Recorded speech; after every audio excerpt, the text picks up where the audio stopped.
Hello everyone. आज का topic जो है वो है आपका die casting process. Die casting process कह सकते हैं एक टाइप्स ऑफ कास्टिंग का पार्ट है।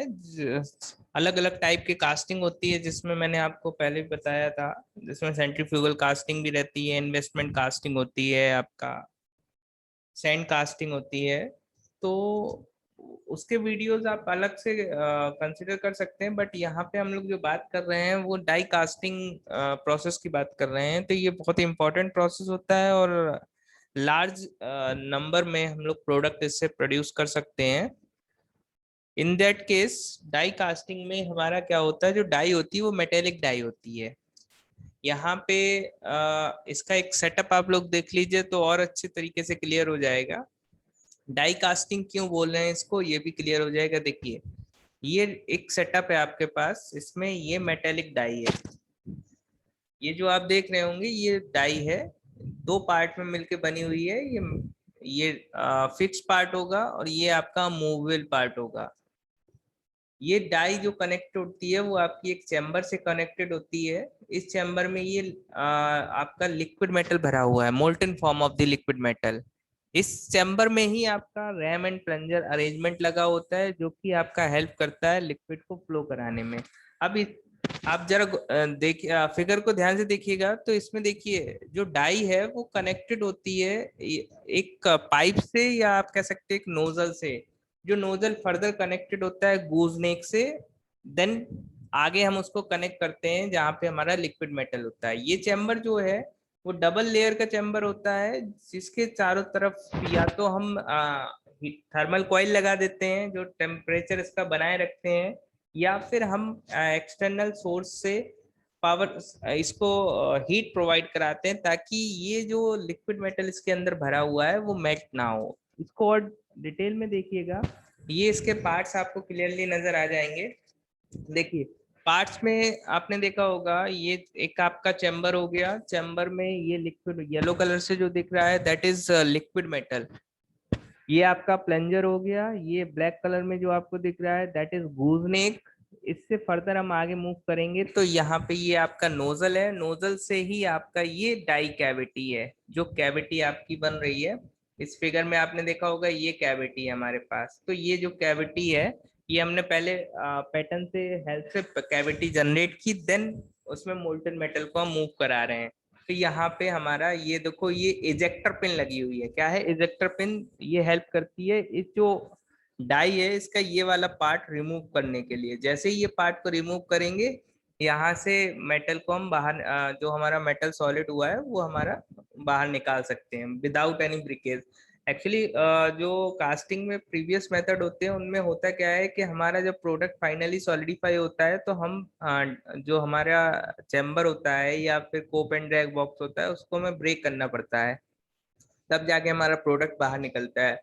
But in case of metallic die हम क्या करते हैं, सिंपल इजेक्टर पिन का यूज करते हैं, जो कि डिटैच कर देता है एक दूसरे के साथ। ये जो आप कह सकते हैं ये मेटेलिक डाई है वो इस चैम्बर का इंट्रीगल पार्ट होता है। आपको यहाँ फिगर में थोड़ा गैप दिख रहा होगा, बट इधर ध्यान से देखिए, ये इसका इंट्रीगल पार्ट है। एक तरह से इसी का पार्ट होता है, ये फिक्स होता है। भाई ये वाली जो डाई है, ये डाई का ये वाला पार्ट इसके साथ फिक्स है ना, आपको दिख रहा होगा, जबकि ये वाला पार्ट आपका मूवेबल है। तो जैसे जैसे आप इसको यूज करेंगे आपका product further use large number में प्रोडक्ट आप बना सकते हो इससे। ये मेटल की डाई होने की वजह से इससे हम क्या करते हैं, रिप्लेसमेंट इसको बार बार नहीं करना पड़ता है। एक बार हमने जैसे प्रोडक्ट बना लिया है तो प्रीवियस कास्टिंग में क्या होता था, हमें दूसरी डाई का यूज करना पड़ता था अगर वो मेटल की नहीं है। बट इन दैट केस हमारे पास एक मेटल की डाई होने की वजह से इसकी स्ट्रेंथ अच्छी होती है और हम इसको इजीली डिटैच भी कर रहे हैं। तो इन दैट केस आप कह सकते हो कि जो मेटल ये डाई जो है वो बार बार हमें चेंज नहीं करनी होती है, और चेंज नहीं करने की वजह से हमारी मेंटेनेंस कॉस्ट डिक्रीज हो जाती है। ठीक है, अब पार्ट्स मैंने आपको डिस्कस कर दिए हैं, अब यहाँ पे इसकी वर्किंग सुन लीजिए। बेसिकली डाई कास्टिंग में अगर हम बात करेंगे तो हॉट चैम्बर डाई कास्टिंग और cold chamber die casting picture में आते हैं। यहाँ पे हम जिसकी बात कर रहे हैं वो आपका है hot chamber die casting. Cold chamber die casting क्या होता है वो भी अभी डिस्कस कर देंगे आपको, बट यहाँ समझ लीजिए हॉट चैम्बर डाई कास्टिंग समझने से पहले आपको हॉट वर्किंग और कोल्ड वर्किंग टेम्परेचर में डिफरेंस पता होना चाहिए या प्रोसेस पता होना चाहिए। तो मैंने ऑलरेडी आपको बता रखा है कि अगर हम कोई भी मेटल लेते हैं तो उसका एक रिक्रिस्टलाइजेशन टेम्परेचर होता है और एक मेल्टिंग पॉइंट होता है। तो अगर हम रिक्रिस्टलाइजेशन टेम्परेचर के ऊपर मेटल को हीट कर रहे हैं और कहाँ तक हीट कर रहे हैं, बिलो द मेल्टिंग पॉइंट, तो आप उसको किस कैटेगरी में लाएंगे, under hot working process. But अगर हम मेटल को इतना हीट कर रहे हैं कि वो रिक्रिस्टलाइजेशन टेम्परेचर को पार ही नहीं कर पा रहा है, तो हम बोलेंगे कि मेटल आपका क्या है, कोल्ड वर्किंग प्रोसेस के अंडर आता है। तो आप कैटेगराइज कर सकते हो कि हॉट चैम्बर डाई कास्टिंग और कोल्ड चैम्बर डाई कास्टिंग में किस तरह का हम लोग को प्रोसेस करना है। तो यहाँ इन दैट केस हमारा चैम्बर क्या है, हॉट चैम्बर डाई कास्टिंग, मतलब हमारा जो चैम्बर यूज हो रहा है वो आपका हीटिंग कंडीशन में है, मतलब उसको हम कंटिन्यूअसली हीट सप्लाई कर रहे हैं। यहाँ हीट सप्लाई करने का रीजन भी है। रीजन हमने आपको बताया है कि ये जो लिक्विड मेटल है, लिक्विड मेटल हमने ह्यूज अमाउंट में क्या है चैम्बर में भर दिया है, जितना चैम्बर का साइज है। ये हमने किपोला फर्नेस से जो है लिक्विड मेटल को मेल्ट किया था, उसको हमने लाके यहाँ भर दिया है। अब इस चैम्बर में अगर लिक्विड मेटल भरा है तो उसकी लिक्विड मेटल की टेंडेंसी क्या होगी, वैसे के एनवायरनमेंट के कांटेक्ट में आती है वो क्या होगा, सॉलिड होने की कोशिश करेगा। तो ये सॉलिड ना हो, इसमें फ्लो होने की एबिलिटी रिड्यूस, की फ्लो होने की एबिलिटी रिड्यूस ना हो, तो हम क्या करते हैं, इसके चारों तरफ कॉइल्स लगा देते हैं। ये कॉइल्स हेल्प करती हैं आपकी इस लिक्विड मेटल को लिक्विड स्टेट में ही बने रहने के लिए। क्लियर। तो इसीलिए हम इसको हीटिंग कॉइल या हीटिंग सोर्स का यूज करते हैं इन दैट केस। ठीक है। अब देखिए वर्किंग प्रोसीजर समझ लीजिए क्या है डाई कास्टिंग प्रोसेस का। इसमें आपने क्या किया है, ये आपके पास रैम एंड प्लंजर या पिस्टन सिलेंडर अरेंजमेंट है जो कि इस तरह से अरेंज होता है। इनिशियल केस में हमारा लिक्विड मेटल जो, यहाँ देखिए ये हमारे पास एक बाल्व है, इसको हम ओपनिंग बाल्व बोल सकते हैं या एंटरिंग वाल्व भी बोल सकते हैं, जो कि इनिशियल केस में ओपन रहता है। जैस जब वॉल्व आपका ओपन है या गेट आपका ओपन है तो इन दैट केस लिक्विड मेटल जो चैम्बर में भरा हुआ है वो इस वॉल्व के थ्रू इधर फिल हो जाएगा, यहाँ पे फिल हो गया। जब इसमें फिल हो जाएगा उसके बाद हम क्या करेंगे, प्लंजर को नीचे की तरफ मूव कराएंगे। प्लंजर को नीचे की तरफ मूव कराने से क्या होगा, ये वॉल्व हमारा बंद हो जाएगा। कैसे होगा बंद, यहाँ देख लीजिए, ये हमारे पास प्लंजर है, इसको हमने नीचे की तरफ मूव कराया, तो इस प्लंजर की वजह से ये वॉल्व आपका क्या क्लोज हो जाएगा। और अल्टीमेटली जो प्रेशर फोर्स हम लगा रहे हैं, प्रेशर फोर्स भी आपका डिपेंड करता है ऑपरेशनल नीड या आपको कितने किस तरह का पैटर्न बनाता है, उसके हिसाब से प्रेशर फोर्स आपका वेरी करता है। जनरली आपका 30 to 50 मेगा पास्कल के नियर अबाउट इस पे प्रेशर रहेगा। अब जैसे हमने प्रेशर फोर्स इस पे लगाया तो वो प्रेशर फोर्स की वजह से प्लंजर आपका मूव करेगा। प्लंजर मूव होते ही आपका क्या होगा, लिक्विड मेटल यहाँ से फ्लो होना शुरू हो जाएगा। फ्लो होगा किसके साथ, प्रेशर के साथ। और प्रेशर के साथ फ्लो होके कहाँ जाएगा, इस मोल्ड गूजने से होता हुआ आपका नोजल के थ्रू जो मोल्ड कैविटी है वहां पे फिल होना शुरू कर देगा।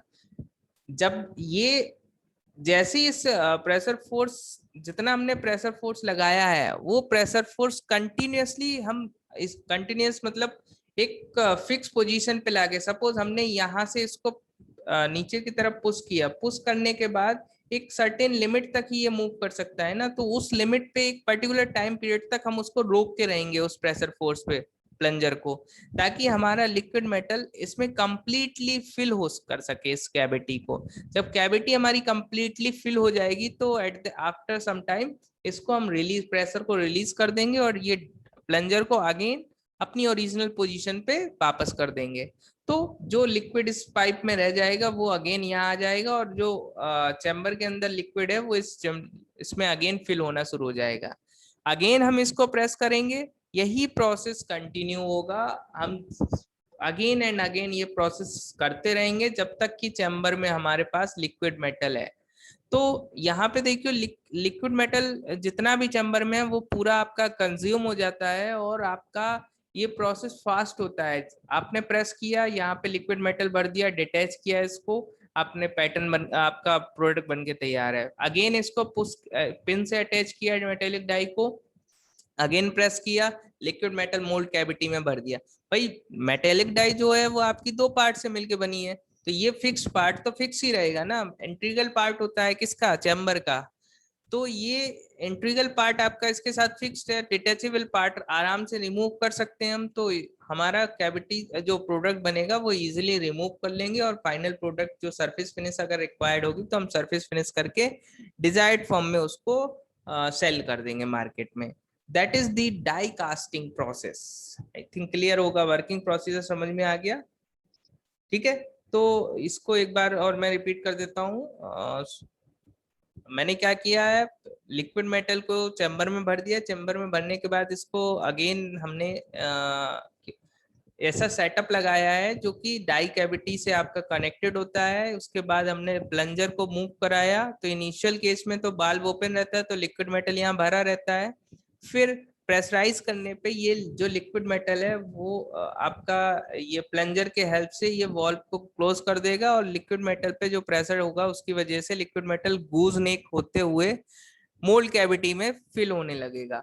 और ये फिल कब तक होगा, जब तक ये प्रेशर फोर्स पे कंटिन्यूअसली बना हुआ है। जैसे ही आप प्रेशर फोर्स रिलीज करेंगे, ये अगेन इस पाइप में जो रिमेनिंग लिक्विड मेटल है वो वापस आ जाएगा, और वापस आने के बाद यहाँ से चैम्बर से लिक्विड मेटल अगेन इसमें फिल होता रहेगा।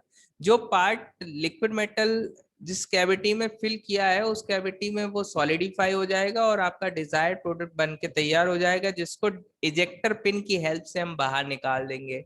और बाहर निकालने के बाद उसमें अगर सरफेस फिनिश रिक्वायर्ड होगी तो फिनिशिंग करके हम उसको मार्केट में सेल कर देंगे।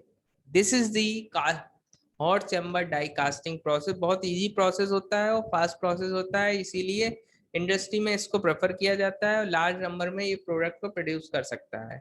ठीक है, ये वर्किंग पूरा प्रोसीजर मैंने आपको बता दिया है नियर अबाउट जो भी है। अब इसके एडवांटेज समझ लेते हैं। एडवांटेजेस की बात करें तो it is very quick process होता है, बहुत जल्दी फास्ट होता है, मास प्रोडक्शन के लिए होता है जो कि मैंने आपको बताया है। Casting produce by this process are greatly improved surface finish. Surface finish इसमें क्योंकि मेटल की डाई होती है ना, तो मेटेलिक डाई होने की वजह से सरफेस फिनिश इसकी अच्छी होगी। थिन सेक्शन को ये इजीली कास्ट कर सकता है। आप उसमें लिखा होगा स्पेसिफिक, अगर जिंक है, एल्यूमिनियम है, मैग्नीशियम है, उनकी थिकनेस भी दी हुई है, तो थिन सेक्शन को हम इजीली इससे कास्ट कर सकते हैं। टॉलरेंस अच्छी होती है इसकी। देन लास्ट है इसका cost of production is less. Come manufacturing cost या प्रोडक्शन कॉस्ट इसकी कम होती है, सेटअप कॉस्ट ज्यादा होती है, वो इसका डिसएडवांटेज है।